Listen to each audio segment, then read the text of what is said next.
غیر المغضوب علیہم ولا الضالین، غضب کا مستحق ہونے والے اور گمراہ میں فرق۔ اسی طرح ترجمہ کرتے ہیں اردو میں کیسے کرتے ہیں غیر المغضوب علیہم؟ عام ترجمہ کیا ہوتا ہے؟ نہ ان کا جو جس پر اللہ نے غضب کیا، یہ عام ترجمہ ہے، ہاں، اور نہ جو بھٹکے ہوئے تھے، ٹھیک ہے۔ اچھا، جن پر اللہ نے غضب کیا، اللہ کا لفظ یہاں ہے نہیں، المغضوب علیہم۔ غضب جس پر کیا جائے اس کو مغضوب علیہ کہتے ہیں۔ بال کہتے ہیں جو راستے سے گم جائے، بال۔ اگر میں یہاں آ رہا تھا، میری فون کی بیٹری ڈیڈ ہو گئی، جی پی ایس خراب ہو گیا اور میں ادھر سے ادھر گھوم رہا ہوں، میں کیا ہوں؟ بال۔ اچھا، مغضوب علیہ ہے جس پر غصہ کیا جائے، پہلے اس کو سمجھ لیں۔ اگر میں کہوں اس لڑکے کو اسکول میں مارا گیا، اوکے، یا اس لڑکے کے ساتھ زیادتی کی گئی، اس کو مارا گیا ریسس میں اور مارا گیا، ایسے میں نے کیا واضح کیا کہ ایک نے مارا یا بہت ساروں نے مارا؟ واضح نہیں ہے۔ میں نے واضح کیا کہ اور بچوں نے مارا یا ٹیچر نے مارا؟ یہ بھی واضح نہیں ہے۔ اتنا واضح ہے کہ مارا گیا اور کچھ واضح نہیں ہے۔ ہو سکتا ہے ایک ہو سکتا ہے بہت سارے ہوں، ہو سکتا ہے ٹیچر ہو سکتا ہے اسٹوڈنٹس ہو، ممکن ہے نا۔ مغضوب علیہم میں جن پر غصہ کیا گیا، کیا واضح نہیں ہے؟ کس کا غصہ؟ آپ اندازہ کر سکتے ہیں، اللہ کا غصہ، اہل ایمان کا غصہ، سارے فرشتوں کا غصہ، بلکہ ان کے اپنے فالوورز کا غصہ، قیامت کے دن وہ بھی غصہ کریں گے جن لوگوں کو انہوں نے گمراہ کیا، ان کا غصہ۔ اگر کوئی ایک غصہ ہوتا تو ذکر کر دیا ہوتا،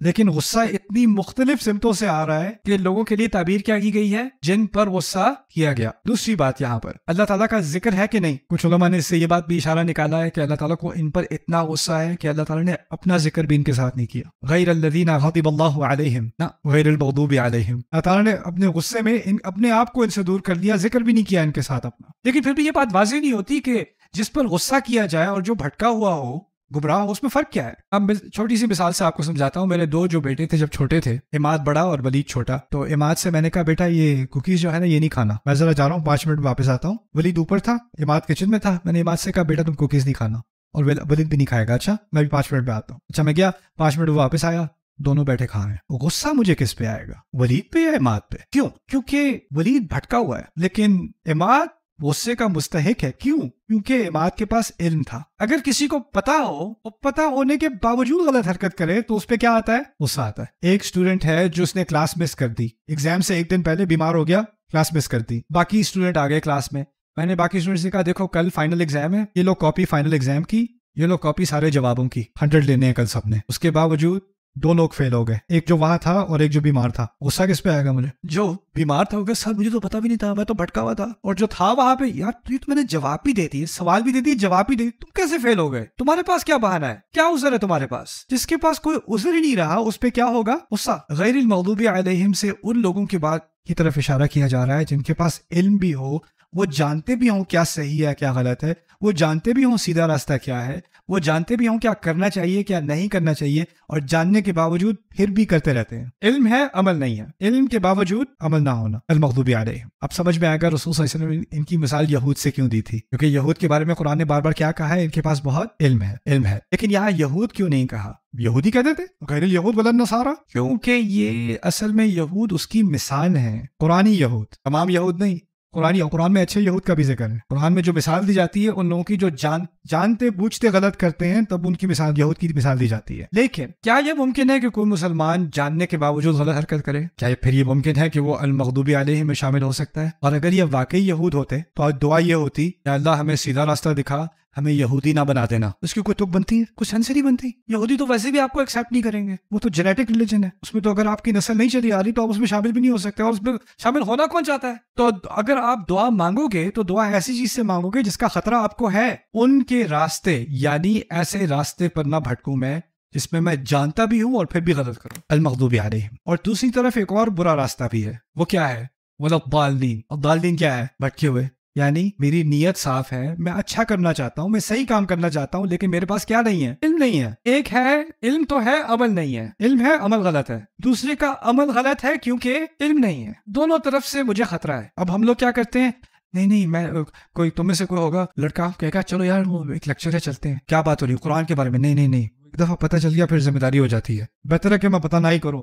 علم نہ ہو تو پھر مجھے بھٹکا ہی رہنے دو، کم از کم ایکسکیوز تو ہے نا، کیونکہ ایک دفعہ علم آ گیا تو مغضوب علیہم ہو جاؤں گا۔ میں ضالین ہی خوش ہوں۔ فاتحہ میں کہا ہے نہ تم بچو گے المغضوب علیہم ہونے سے، نہ بچو گے ضالین ہونے سے، یہ ذہن میں بات ہوتی ہے اگر نہ سیکھو تو بچ جاؤں گا. ضالین, نہیں مجھے نہیں بتاؤ. اور ہمارے ہاں تو اب ضالین کا ایک کلچر بن چکا ہے. اب تو یہ کہہ دیا آپ قرآن سیکھ ہی نہیں سکتے, آپ کو عالم ہو گیا, آپ سیکھو گے قرآن علماء کے لیے ہوتا ہے, خود سیکھو گے تو کیا ہوگا, بھٹک جاؤ گے.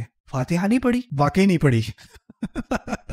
جو قرآن جنات سن کے گزر رہے تھے, سن کے مسلمان ہو گئے, وہ تم نہیں سن سکتے, تم گمراہ ہو جاؤ گے. جو قرآن عیسائی رسول صلی اللہ علیہ وسلم کو قرات سن کے مسلمان ہو گئے, جو ساری زندگی مشرک عمر بن خطاب تھے, قرآن کو کعبے کے نزدیک سن کے وہ دل ہل گیا ان کا, تم گمراہ ہو جاؤ گے. ان کے لیے ہدایت تھی, وہ تمہارے لیے تھوڑی. وہ تو گریجویٹ تھے نا کسی عالمی انسٹیٹیوٹ سے. کیا نان سینس ہے یہ کیسے تمام انسانیت کے لیے پیغام ہو سکتا ہے اگر آپ اس کو ایکسیس نہیں کر سکتے. قرآن کا تدبر, قرآن کا صحیح فہم, اس کے لیے علمی غوطہ لگانا پڑے گا, اس میں کوئی شک نہیں. اس کے لیے علماء کی ضرورت ہے, اس میں کوئی شک نہیں. لیکن یہ کہنا کہ قرآن کو کوئی پڑھ ہی نہیں سکتا کسی عالم بنے بغیر, زیادتی ہے. قرآن کے ساتھ بہت بڑی زیادتی ہے. پیغام تمام انسانیت کے لیے آیا تھا, کسی مدرسے کے گریجویٹس کے لیے نہیں آیا تھا. ان گریجویٹس کا مقصد کیا تھا, گریجویٹ ہو کے باقی لوگوں کے لیے قرآن کو آسان بنانا, ایکسیسیبل بنانا, ایکسکلوسیو نہیں بنانا. تو یہاں غیر المغضوب علیہم ولا الضالین میں دونوں طرف علم اور امر علم دونوں کی طرف اشارہ ہو گیا. اوکے ناؤ ایک اور بات, فعل اور اسم والی بات آخری دفعہ. فعل ہمیشہ کے لیے ہوتا ہے کہ کبھی کبھی ہوتا ہے, اور اسم کب ہوتا ہے, جن پر انعام کیا, ان کا راستہ جن پر انعام کیا. فعل ہے یا اسم ہے, اور کس صیغے میں ہے, ماضی میں, جن پر انعام کیا. لیکن غضب کے مستحق اور بھٹکے ہوئے کیا ہے, اسم ہے. دونوں اسم ہے. اسم کے بارے میں ہم نے کیا سیکھا تھا, نہ اس کا ماضی ہے, نہ حال ہے, نہ مستقبل ہے. یعنی یہ خطرہ ایسے لوگ ہر دور میں ہوں گے. انعمت علیہم صرف ماضی میں ہے, لیکن المغضوب علیہم ماضی میں بھی تھے, حال میں بھی ہیں, اور مستقبل میں بھی ہوں گے. اسی طرح الضالین ماضی میں بھی تھے, حال میں بھی ہیں, اور مستقبل میں بھی ہوں گے. یہ ہمیشہ کا مسئلہ ہے, اسی لیے پوچھا گیا ہے. اسی لیے ہم مانگ رہے, یا اللہ یہ میرے اندر دو خطرات ہیں, یا میں اس غلط راستے پہ نکل جاؤں گا, یا میں اس غلط راستے پہ نکل جاؤں گا. غیر المغضوب علیہم ولا الضالین. یہ بھی عجیب بات کی اللہ تعالیٰ نے. غصہ کسی اور کی طرف سے ہو رہا ہے, لیکن گمراہی میں یہ نہیں کہا جو گمراہ کر دیے گئے, کہا جو گمراہ ہوئے. جب گمراہ ہوئے اس کا مطلب پتہ ہے کیا ہے, وہ خود ذمہ دار ہیں. آپ خود ذمہ دار. اب یہ نہیں کہہ سکتے مجھے کسی نے گمراہ کر دیا تھا اس لیے میں گمراہ ہو گیا. وہ ہوتا مضلین, اور لفظ عربی کا ضالین ہے. آپ خود گمراہ ہوئے, آپ کی خود ذمہ داری ہے. آپ کو اب علم کی ایکسیس تھی, آپ نے خود ہی چوائس کی, آپ نے خود ہی اختیار کیا کہ آپ نے نہیں سیکھنا. اوکے ایکچولی ایک چھوٹی سی بات میں کر دوں, پھر یہ توازن کی طرف آئیں گے. بہت خوبصورت بات ہے. عربی زبان میں اس طرح ہم کہتے ہیں نا, نہ میں نے کھانا ہے, نہ میں نے پانی پینا ہے. نہ اور نہ تو میں یہ کروں گا, نہ میں وہ کروں گا. تو ہم نہ اور نہ کا لفظ استعمال کرتے ہیں. انگلش میں ہم کہتے ہیں neither will I drink nor will I eat. neither nor, right? neither nor. اور اردو میں کہتے ہیں نہ اور نہ. عربی میں کہتے ہیں لا ولا, لا هذا ولا هذا. یا کہتے ہیں ما ولا, ما هذا ولا هذا. یا کہتے ہیں ليس ولا, ليس هذا ولا هذا. یا کہتے ہیں غیر و او, غیر هذا او هذا. مختلف سٹائلز ہیں, لا ولا, ما ولا, ليس ولا, غیر و او. فاتحہ میں ان میں سے کوئی بھی نہیں ہے. کیا ہے, غیر المغضوب علیہم و غیر ولا, دو الفاظ استعمال ہوئے, غیر اور لا. اب یہ کیوں اہم ہے, کیونکہ پورے عربی کے لٹریچر میں, ہزاروں سال کے شعر میں, پورے احادیث کے ذخیرے میں, پوری عربی کی تاریخ میں کبھی بھی غیر اور لا اکٹھے استعمال نہیں ہوئے سوائے فاتحہ کے. غیر المغضوب علیہم ولا الضالین. اس کی کیا اہمیت ہے؟ باسم سائح نے ایک کتاب لکھی تھی, کیونکہ پی ایچ ڈی تھیسس ان کا تھا کہ قرآن کا جو سٹائل ہے نا, اس میں اور حدیث کے سٹائل میں کیا فرق ہے. کیونکہ مغربی ذہن کیا کہتا ہے کہ یہ دونوں ایک ہی انسان کے منہ سے نکلنے والے الفاظ ہیں. ان کے ہاں یہ تمیز نہیں ہے کہ ایک اللہ کا کلام ہے اور ایک نبی کا کلام ہے. ان کے ہاں کیا ہے, یہ سب محمد کا کلام ہے. وہ تو صلی اللہ علیہ وسلم نہیں کہیں گے نا. تو ایک ہی الفاظ ہیں, ایک ہی انسان کے الفاظ ہیں. اور جب ایک ہی انسان بول رہا ہوتا ہے تو اس کا ایک اسپیچ پیٹرن ہوتا ہے. میرے بولنے کا ایک خاص طریقہ ہے, کچھ اسلوب ہے میرا, وہ میں بار بار استعمال کرتا ہوں. آپ کا بھی یہ کچھ اسلوب ہے, اس کو آپ بار بار استعمال کرتے ہو. اگر آپ میرے ہزاروں لیکچر سنو تو آپ کو میرے بولنے کا ایک پیٹرن سمجھ میں آ جائے گا. میں ایک طریقے سے, ایک اسٹائل سے میں بات کرتا ہوں. وہ ایک دائرہ ہوتا ہے, اس سے باہر انسان کا نکلنا بڑا مشکل ہو جاتا ہے. اس کی میں ایک اور آپ کو مثال دیتا ہوں. فرض کریں آپ کے بچے نے جو ہے وہ شکوہ اور جواب شکوہ یاد کر لی آپ کو بتائے بغیر, اور صبح ناشتے میں بیٹھ کے میں بھی کوئی کن ہوں کہ خاموش رہوں وہ شروع ہو جائے صبح. آپ کو فوراً اندازہ ہو جائے گا کہ میرے بچے کا کلام نہیں ہے. ہوگا کہ نہیں؟ میرے بچے انگلش بولتے ہیں, وہ رات کو ابراہیم لنکن کی اسپیچ یاد کر کے صبح وہ ناشتے کی ٹیبل میں بیٹھ کے ابراہیم لنکن کی اسپیچ بولنی شروع کر دیں. مجھے پتا ہوگا کہ اس کا کلام نہیں ہے. پتا ہوگا نا, یہ کہیں اور سے تم نے یاد کی ہے تمہاری اسپیچ. مجھے تمہارا کلام پتا ہے, تمہاری ووکیبلری مجھے پتا ہے, جس طریقے سے تم بولتے ہو, جس طریقے سے تم جملے کو جوڑتے ہو, اس سب کا مجھے علم ہے, اور یہ تمہارے الفاظ نہیں ہے. ایسا ہی ہے نا, کبھی کبھی آپ کا کوئی دوست ہوتا ہے, وہ ٹیکسٹ میسج بھیج رہا ہوتا ہے, تو اس کا ایک اور ٹھہرو میں بھیجتا ہوں، اور آپ فوراً کہتے یہ تم نے نہیں لکھا تھا، تم ایسے نہیں لکھتے ہوتے. پتہ چل جاتا ہے کہ نہیں. بات یہ تھی کہ جو حدیث میں بات ہو رہی ہے وہ رسول صلی اللہ علیہ وسلم کے بولنے کا ایک طریقہ ہے. اگر ہزاروں لاکھوں حدیث جمع ہے تو اس کا ایک پیٹرن ہے، اور قرآن بھی کس کی زبان سے جاری ہو رہا ہے؟ اسی شخص کی صلی اللہ علیہ وسلم. تو ایک لنگوسٹک سٹڈی کی تھی کہ قرآن کی زبان اور حدیث کی زبان میں کیا فرق ہے، کیا واقعی کو فرق ہے، اور سپیچ پیٹرنز کیا ہیں. تو اس میں انہوں نے تقریباً 300 مثالیں نکالیں کہ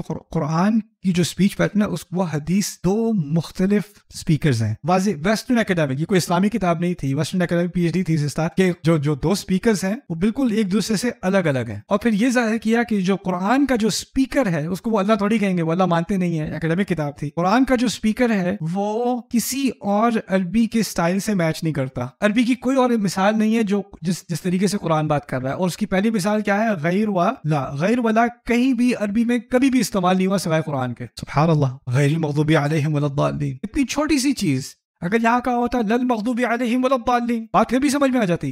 لیس المغضوب علیہم ولا الضالین، پھر بھی بات سمجھ میں آ جاتی. لیکن اللہ تعالیٰ نے خود ہی سے ایک منفرد اسلوب چنا جس سے یہ بات واضح کی. اوکے